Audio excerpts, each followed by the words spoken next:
this month you're either going to see me here just like vibing in my pile of finished books, or you're going to see me here waving the tiniest little flag of surrender that I can muster. Felt like I should construct it in advance.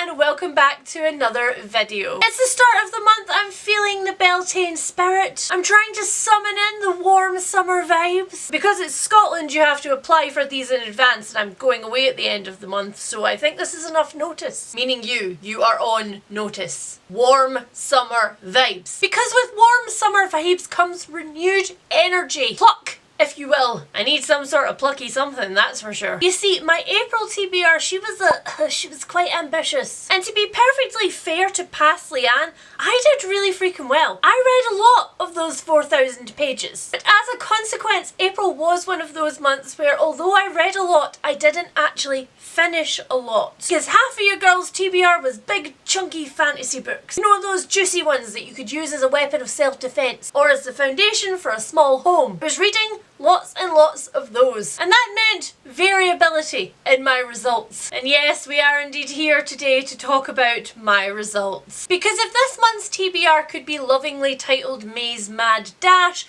last month's TBR looks more like Arresting April, like when you're faced with the consequences of all of your own actions. So as always, let's throw that old bingo board up there. If you haven't seen my TBR bingo board this year, then welcome to these small squares of torture that I have set for myself for 2023. Should you wish to peruse a full explanation of how this bingo board works, I will link for you up here and down below the first video in this series, which has all of the rules, and a little side of despair. And now, what time is it? That's right, it's numbers time. So first up, let's take a look at the square that all of you are the most amused to hear the updates on every month. I mean, I generally believe that you are behind me on this, but I also generally believe that you know who I am as a person, which means that you know that in April she bought books, which kind of every time I do it makes a small mockery of this square and makes my challenge harder. Yay me, living in my head is so much fun. The goal of this square is of course to read 80% of my 2023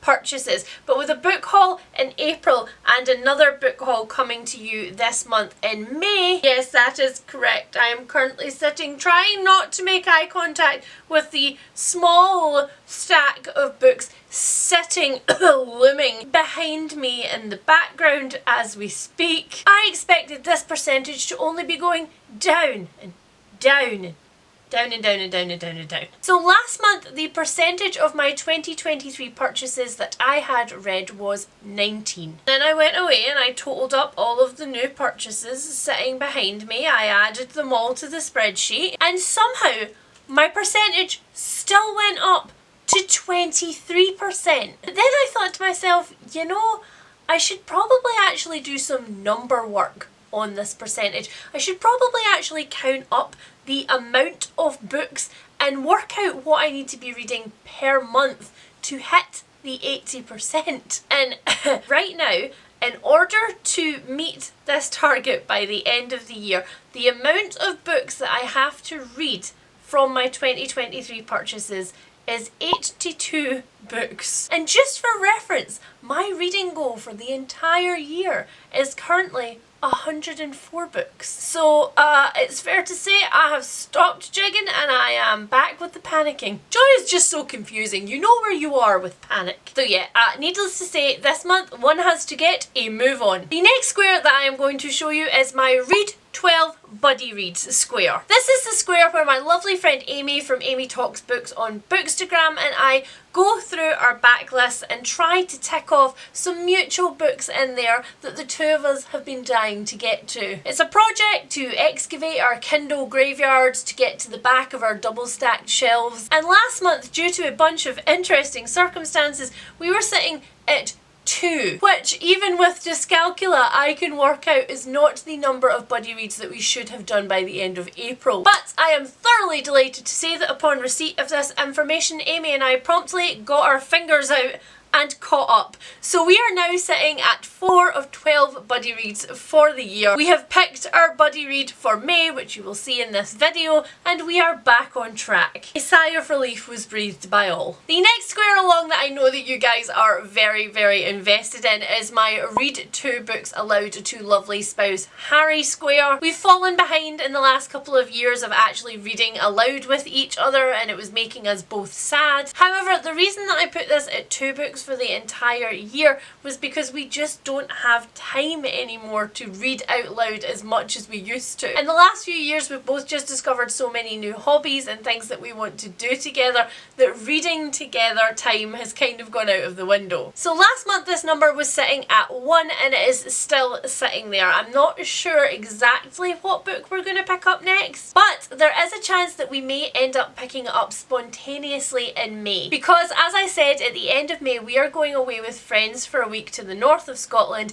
to hide away in a little cabin by the sea, and the drive is not inconsiderable, so there is a chance that for that drive we may decide to entertain ourselves with a book, as opposed to, you know, me sleeping, playing I Spy in the Spotify tag game. The next square along is read 12 Kindle books, the square where, as previously discussed, I try to excavate some of the bodies in my Kindle graveyard that I really do genuinely want to get to but just kind of forget exist. I used to feel really guilty about this before I discovered the whole ADHD thing, but now I realise that it's just a case of my Kindle library and my audio library are not in front of me the way that my library is, and I have an object permanence problem with them. If they're not right in front of me, I just forget that they exist most of the time, so this square is here to help try and encourage me to go back through the digital hallways and start pulling things off of the shelves. And to those ends, I am pleased to say that this number has gone up by 1 and we are now sitting at 4 out of 12 books read on my Kindle. TBH, although I am glad that this number has gone up this month, I am still a little bit salty about it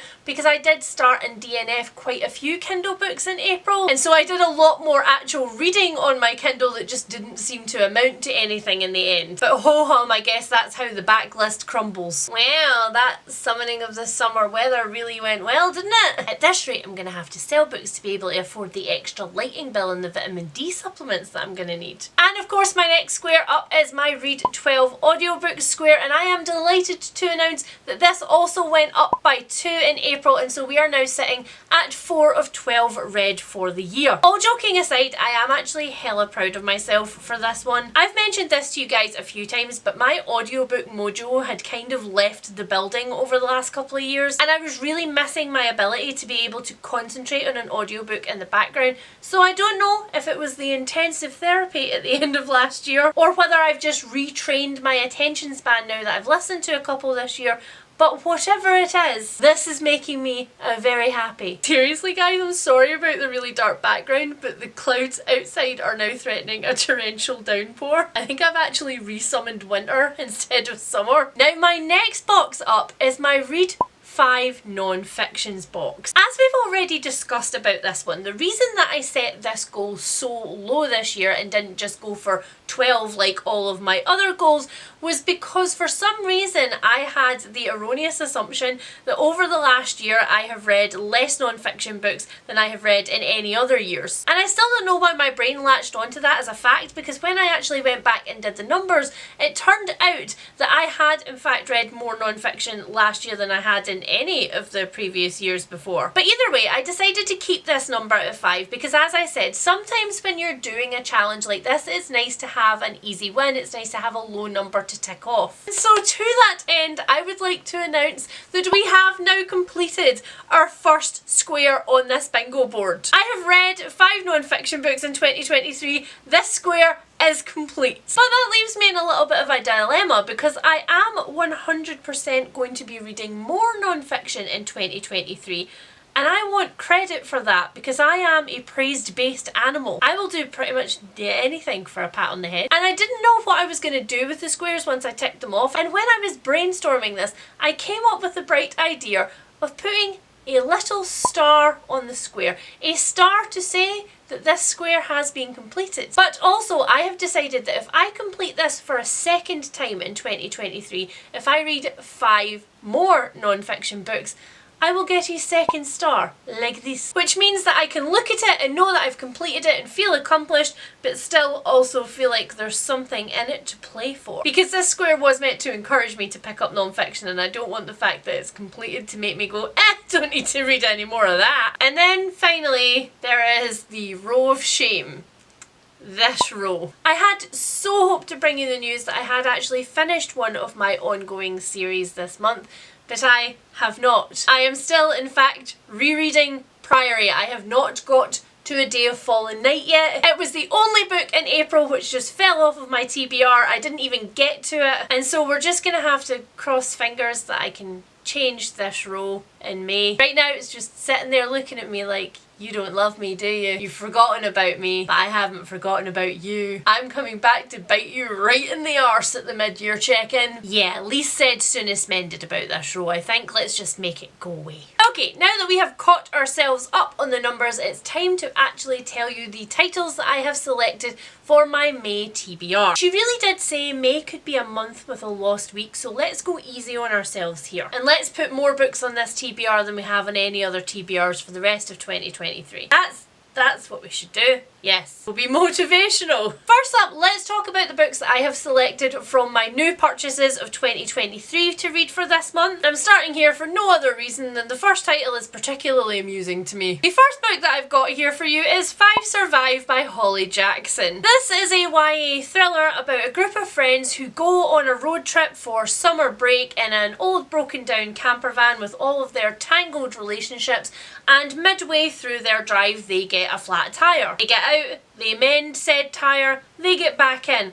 But a couple of miles down the road it happens again, and it's only then when they get out for a second time to fix the tire that they realise that the tire has not spontaneously blown. A sniper has shot out their tire and is now shooting at them. And this sniper has absolutely no plans to stop until he gets revenge on one of the people inside that camper van. It's just that they don't know which one. And if you heard that synopsis and went, are you gonna read that on your road trip up north? Are you gonna read a sniper book about being stranded in the middle of the wilderness when you're driving through the middle of the wilderness? If you ask that question, then the answer is yes. Yes, I am. And my goal, if lovely spouse Harry does not want me to read to him, is to gobble this entire book on the way there. I plan to read the entire thing on the many hours drive that we are going on, and I hope that I scare myself absolutely shitless. Next up, the book that I have for you is a little bit out of my wheelhouse. It's not something that I would normally spontaneously pick, but Amy was here at the end of last month and we did some book shopping together, and this was a book that she actually read in my house, so I got to hear all of the reactions and the oohs and ahs and the oh my gods, and I of course promptly dragged her straight back out to the bookshop so that I could get a copy for myself. This book is Wranglestone by Darren Charlton, and it is a post-apocalyptic zombie YA thriller with queer things in it, set in the middle of nowhere in a national park which is cut off from all other humanity and is being assaulted by zombies. And if you ask the question, Leanne, are you going to take this book with you to an isolated cabin in the middle of nowhere, bordered on one side by a lake and on the other side by woods, and read this when it's dark? Then in answer to that question I say, yes, yes I am. I am going to do that thing. And I hope, once again, that it scares me shitless. You know, I was gonna say that that explanation of this book is a little bit reductive, but actually it's kind of hitting the nail right on the head. Wranglestone is about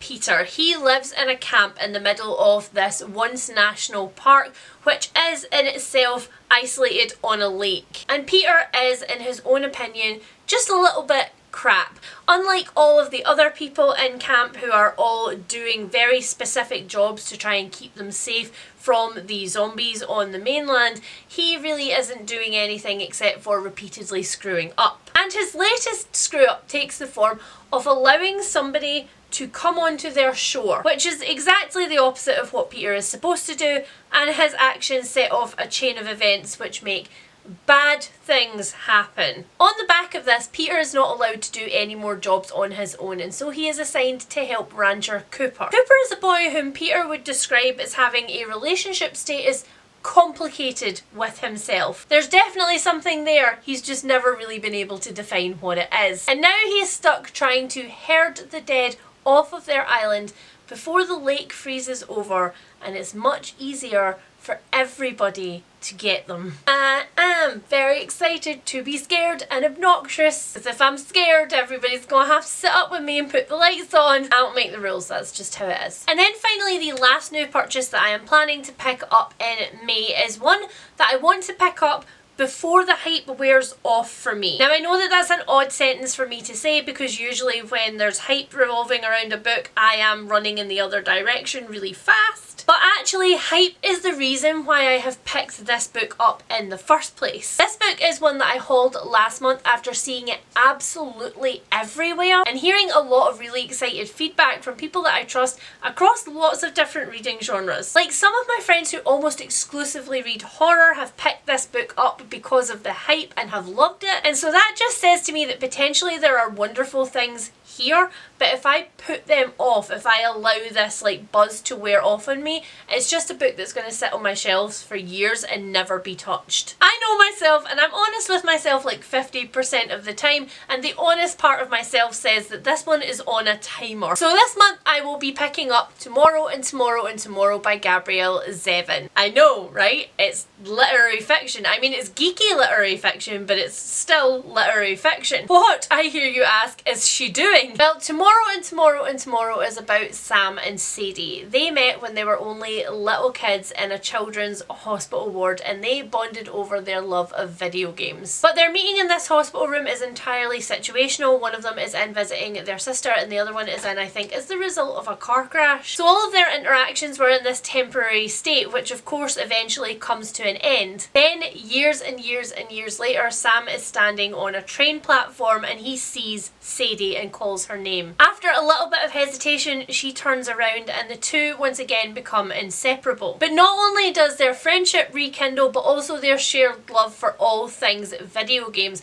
And between the two of them, they come up with a concept for a blockbuster game. A game like Zelda, one of these games that is just going to enter everybody's consciousness and never leave and have decades and decades of popularity. But the question then becomes, what happens to their friendship after fame hits them with the force of a semi-truck? After there are deals and contracts and middlemen and lots of people pulling them in all different sorts of directions, can their friendship stay intact, or are secrets and lies going to slowly snake between them? I doubt I am alone in hoping that it is the latter, so that this book is as dramatic as it can be. Honestly though guys, I cannot tell you the astronomical number of friends who have read this book and are now sitting waiting for my opinion, so the pressure is on. Now the next book is my buddy read for May with Amy, and we are breaking a few of our self-imposed rules on this one. Most of the books on our list of titles to choose our buddy reads from are backlist titles, but a very select few of them are things like Kingfisher, books that we are very, very excited mutually to come out in 2023. And one of the books that we were most excited about was In the Lives of Puppets by TJ Klune. And so we've decided to allow ourselves a new release for this buddy read, which means that Amy will stop serially picking up other books when really she just wants to read that one, and it will contribute towards my percentage read out of my new purchases for 2023. So really we both kind of win out of this deal. Or at least if we're thwarting people, then we're only thwarting ourselves. In the Lives of Puppets is a very interesting one for me to want to read, because it is kind of loosely a retelling of Pinocchio, and if you are somebody who knows me in real life, then you will know that Pinocchio freaks me the hell out. I was deeply scarred by the Disney Pinocchio film as a kid, and I don't like it. There's something about puppets on strings that is just a little bit inherently screwed up, but as far as I am aware, this one is kind of only loosely based on Pinocchio, in that we are dealing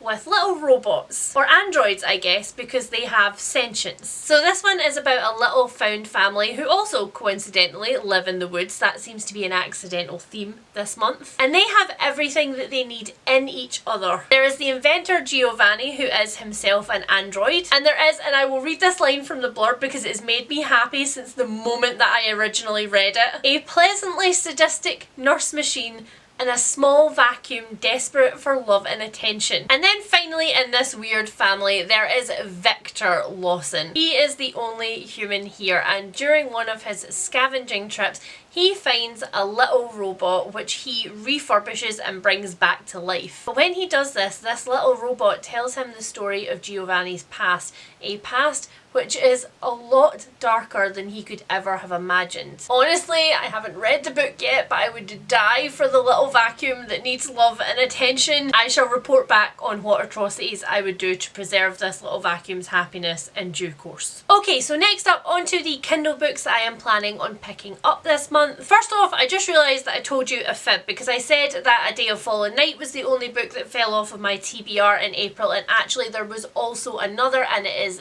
this one. This is To the Bridge by Nancy Rommelmann. It is a true crime investigation into the, I think, 2008 case? 2009, it was 2009, of Amanda Stott Smith, who was a woman who drove to the edge of a bridge and threw both of her children over into the water. One of her children drowned and the other one was fished out and taken to social services, and Amanda was swiftly arrested and went quite quickly through the criminal justice system, in part because the thing that she had done had sparked so much public controversy and so much hatred for a mother who would harm her children. And that is the purpose of Nancy Rommelmann's investigation into this case. She's asking a lot of questions about what it means to be a person and a mother and to be mentally ill, and the idea of like radical empathy, which is something that I've read quite a lot about over the last sort of 6 months or so. This one was definitely one from the dregs of my old Kindle TBR, and I really want to get to it,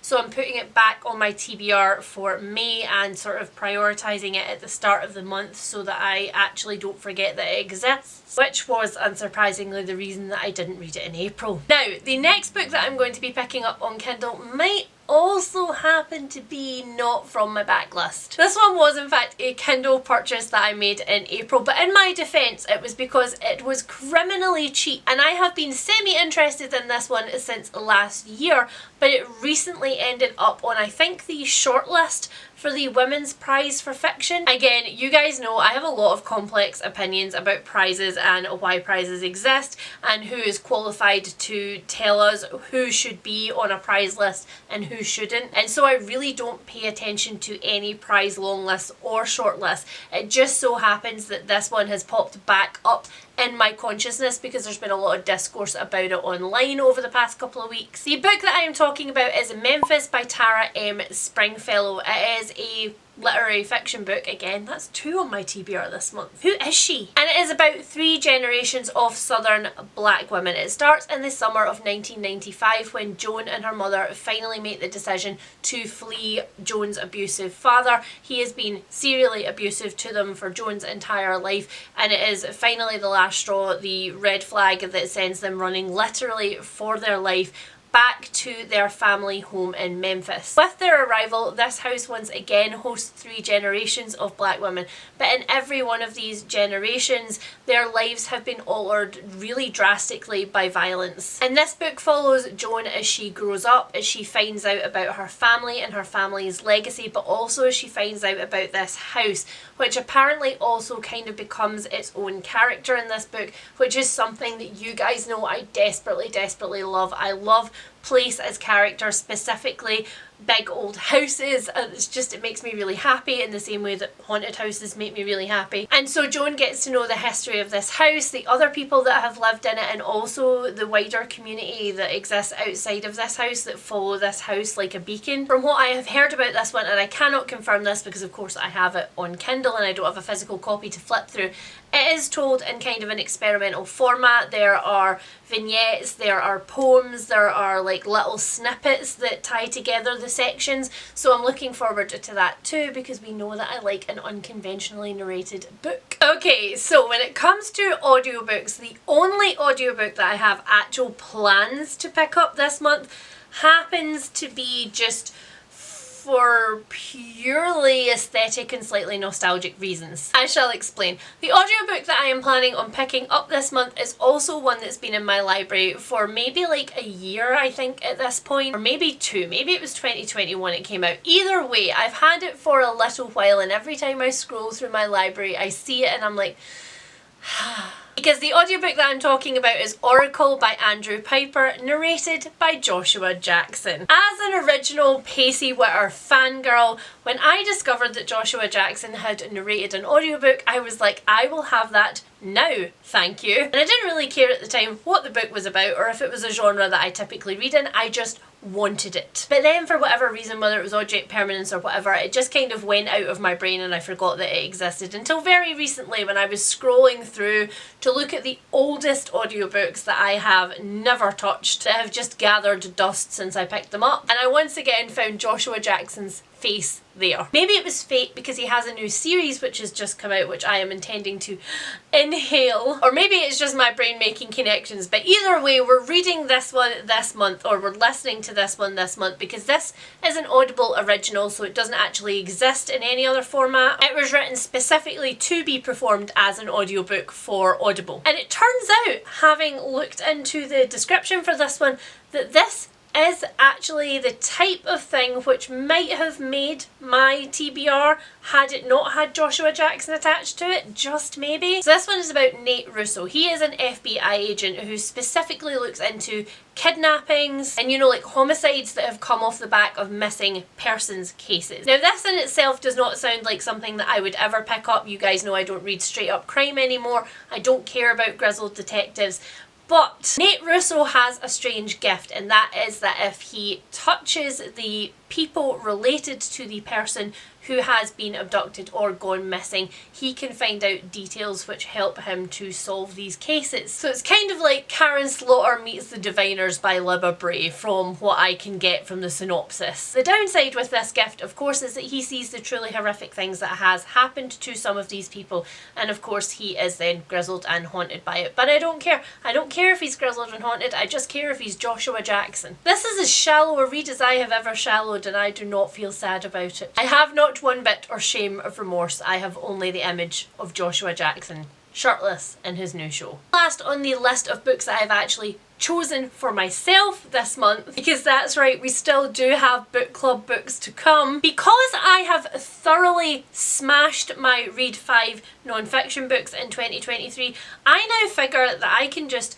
choose whatever the hell I want for it. I don't necessarily have to pick up just backlist non-fiction books. I can pick up any of the non-fiction books that I've bought in the past 2 months. And that is what I am going to do. That is my want. And so the last book on my voluntary TBR for May is Without Warning and Only Sometimes by Kit de Waal. Now the only reason that I know the name Kit de Waal is because quite a few years ago on BookTube, My Name is Leon pretty much blew up. Everybody that I knew who read literary fiction was reading this book, so it really stuck in my brain. And so when I was perusing the memoir section in Waterstones, I spotted Kit de Waal's name and I was like, And because the blurb is the thing that really compelled me to pick this one up, I'm just going to read it to you. It's very short, but it is very punchy. So it says, Kit de Waal grew up in a household of opposites and extremes. Her Irish mother rarely cooked, forbade Christmas and birthdays, and believed the world would end in 1975. Meanwhile, her father stuffed barrels full of goodies for his relatives in the Caribbean and splurged money they didn't have on cars, suits and shoes fit for a prince. Both her parents were waiting for paradise. It never came. That sound that you hear is the sound of Leanne being sold. So, now all of those books out of the way, we are just on to the books that I have left for book clubs in May. So, first of all, for Around the Disc in 800 Days, which is a complete Discworld read-along that I'm running with my lovely friend Kirsty from Mel's Reads over on Bookstagram. All of the links are down below, including a link to the Discord server if you would like to join in with all of us who are on this Discworld journey. This month we are nearing the end of our very first map, which looks like this. The journey so far for me has been bumpy, as it always is with the first set of Discworld books, but we are now firmly into territory that I absolutely love. And the next two books that we will be reading are Eric and Moving Pictures. Eric is deeply, unfortunately, a Rincewind book, but it is actually a Rincewind book which I quite like and have actually read a few times. I don't know if that's just because it's maybe the shortest Discworld book which exists, or whether it's just that the actual premise for this one just makes me laugh so much. And I will this time be reading this one, which is an illustrated version of Eric that I bought when I was replacing all of my thrifted editions of the Discworld books this year. And then Moving Pictures is basically Terry Pratchett does Hollywood. Because all of the books in the Discworld are essentially a satire on our own world, there are quite a lot of Terry Pratchett does X books. There's like Terry Pratchett does rock music, Terry Pratchett does the invention of the railways and the post office. There's lots of books peppered throughout. People have lots of mixed opinions on Moving Pictures, but I actually really like it. So again, I'm really pleased to be reading that one this month. And then finally, there is my Patreon book club. Now, I don't usually talk a great deal about my Patreon itself here, other than telling you what book club books we will be reading and if we're going to have a special kind of readathon that I'm doing a TBR for. But this month is a little different because this month my Patreon has been completely transformed. It now has a brand new theme in the form of Loch Fern, which is a tiny, fictional and just a little bit haunted Scottish village of my own creation. There are lots of spooky goings on and nod to Golden Age mysteries. I've had a Patreon page for over 2 years now, I think, and a shake-up was very overdue. So we now have a bunch of new themed tiers. We also have a whole host of new perks, including a bi-monthly readathon, including a movie and watch along club, and including variety streams where I will be doing things like illustrating in my reading journal. We have a really lovely community over there which has been built up over the last 2 years and I absolutely cherish it. So if you love the sprinting and saltiness for my channel, or you love my witchy wanderings and you love my gothic Scottish content, then my Patreon is the place that you should go. So that little bit of information out of the way, the last 2 books on my TBR, the 2 books that my patrons have selected for our bi-monthly book club, is A House with Good Bones by Kingfisher. I mean, considering what we've read for the past couple of book clubs, what are the odds that we would have ended up with a haunted house book this month? So A House with Good Bones is about Sam Montgomery. She has come home to her parents' house because her brother has called her to say that their mum just seems a bit off. But when she turns up at her parents' house, she discovers that things are more than just a little bit off. For a start, there is a massive vulture which is sitting on her parents' mailbox, and throughout the entire time that she's there, that vulture just keeps slowly circling their house. Her mum has suddenly turned into somebody who says grace, who doesn't want her to swear, who doesn't want her to trash any of their relatives that they would previously have really enjoyed trashing around the dinner table together. In short, her mum just seems like a creepy pod person. And when Sam steps out of the house to try and clear her head to get her bearings to decide what plan she is going to form to try and fix this, she discovers a jar of teeth hidden in her mother's rose bushes. This is a brand new T. Kingfisher novel and I actually only picked it up this month, so this is also going to be contributing towards my purchases from 2023 challenge. And actually for a T. Kingfisher novel, it's quite short. It's only like 240 odd pages, so I am very interested to see what she can pack into that space. And then finally, the other book that my patrons picked is a witchy romance. The witchy romance that they have selected is the Irregular, I can never remember this title, Very Secret Society of Irregular Witches. This one is about Micah Moon, and she is a witch who keeps her powers under wraps. She wants absolutely nothing to do with any other supernatural beings whatsoever. And I think if I remember correctly, this is because her parents died when she was very, very young as a result of magic. Now, however, her life feels stagnant, it feels like it's going nowhere, and kind of feels like the wheels are coming off, like it's falling apart. And then one day she gets a very mysterious invite. This invite begs her to travel to a faraway place called Nowhere House. And there she is to teach 3 very young witches how to use their magic. Micah thinks that since she has stayed away from the community all of this time and her life is a disaster, maybe she needs to try and do the opposite, and so she takes up this mysterious invitation. But when she gets there, things are not quite as easy as they first seem. I love romance books which include little headstrong kids, so I'm really hoping that that pulls this one through for me, because again, I have been on a run recently of romance books with like a witchy or supernatural hint to them, which just haven't had enough substance to actually pull me through or make me compelled to keep reading. So I'm hoping that this one is different and breaks the cycle for me. And so that's it, guys. Those are all of the books that I am planning on reading for May. I'm really curious to see next month how many of these books get read in the month before I go away, and how many of these books get read like under the covers with a torch while I'm in an isolated cabin in the woods. Like, it could go either way. I could eat almost all of them before I go away, or I could end up having to cram a bunch into that week. I guess it depends how nice Leanne's brain is feeling to Leanne. As always, if you have read any of the books that are on my TBR for May, then please tell me about them down below. And if you have any recommendations for books that you think that I would like based on the books that I have picked for May, please tell me about those also. If this is your first time here and you're not scared off by my ability to summon thunderclouds, then please click that subscribe button and hang around. And if you have enjoyed this video, then please hit that thumbs up, because it really does help my channel. And I will speak to you guys really soon. Bye! Harry's gonna absolutely kill me. He loves the sunshine.